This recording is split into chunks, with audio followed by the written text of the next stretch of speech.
quickly. I know I said that on Thursday that was our series finale of the Justin Baldoni case, but I lied. Whatever, who cares? I wanted to feel like Blake Lively felt when she filed her complaint. Tons of fibs.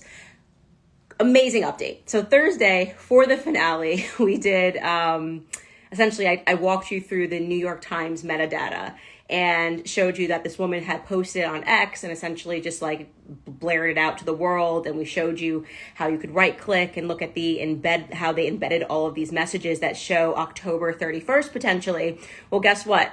Yesterday, so our episode was on Thursday. Yesterday on Friday, Brian Friedman, Justin Baldoni's lawyer, amended their lawsuit against Blake Lively, and they included the New York Times data, which we showed you guys on the show. And what's really cool about it, TMZ is reporting it and some other outlets, is the fact that Brian Friedman is giving credit to the internet sleuths. Like typically they leave us out. It's like the moms hunting, us sending emails, you guys sending me emails at info@candace.com, that all of us discussing it. And typically they just like cut you out and they're like, oh, we discovered this. No, Brian Friedman says, due to public interest in this case, we have now stumbled upon this and we're therefore amending this because we think that it shows that she was plotting before. And what's also really amazing about it is he even says we now have a concrete timeline, which we believe implicates Blake Lively. And I mean, come on. I was the psycho who put together the timeline. So I think they've been watching the show. I think which is a huge credit to all of us because you guys have been sending me those tips, tagging me and stuff. And I've just been presenting it to the public and putting together a timeline to pull things together. I think he will eventually subpoena Taylor Swift. But here's what's even greater. On Monday, they're going to court because two things. Blake is trying to gag them. I don't think that's going to go through. How can you try to say you're playing this in the press when the entire reason we got here was because you tried to play this in the press? Like you went to the New York Times to try to take him down and to set a public narrative. And now that it's backfiring, you want out. But the craziest part of the entire thing is Blake Lively says, like they met the other day, like the lawyers got onto a call and she's basically saying that she does not want to sit down for a deposition with Brian Friedman.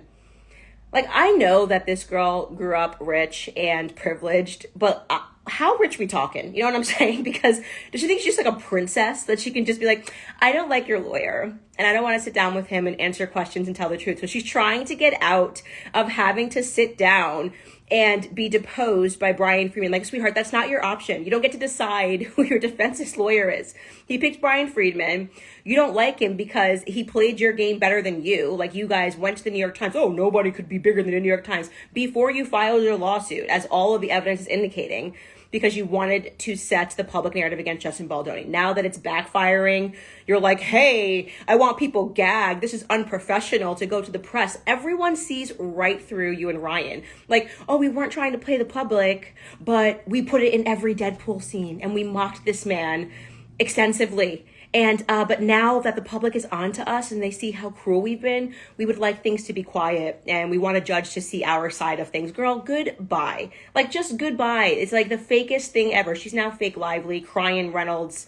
That's what they're calling them out there. Fake Lively and Crying Reynolds here, who want to pretend that they were not the bullies, and that the public just saw right through them in this circumstance. But anyways, just wanted to say that we should be celebrating this as a major win because we were the ones who dug all of this up like psychos, because we have been obsessed with this case. And I think it is just one of these David and Goliath situations. Like I said, like Justin Baldoni's like my cousin now. He's my kombucha sipping cousin. You know, he had an unexpected wild dragon in me, and he's like the Jon Snow of her Targaryen story. He really never wanted this. He's like, I never wanted this. I thought Blake Lively was my queen. I'm like, dude, she just killed a whole village of children and innocent women. Okay, she's psycho. Okay, get on my back. We're gonna go get some revenge. No, I never wanted it. Justin. He's like, why'd you vote for Trump? Justin, stop. It doesn't matter who voted for Trump. Get on my back. We're gonna go get some revenge. Okay. Anyways, it's been amazing. I'm so happy for Justin Baldoni. Monday, they will be going to court and I will be monitoring that and probably do a live. I don't know what time they're going to go to court, but we'll have some more updates on what's going on with the situation. Obviously, the judge is not going to allow her to pick his lawyer. This is such a pompous, arrogant thing to ask. And yeah, this is her perfect karma. Played it in the public, and now the public is playing, girlfriend. Anyways, had to give you guys an update. You can go check that out. I'll link the articles that are talking about Brian Friedman amending their complaint against Ryan Reynolds and Blake. I'll see you guys probably on Monday.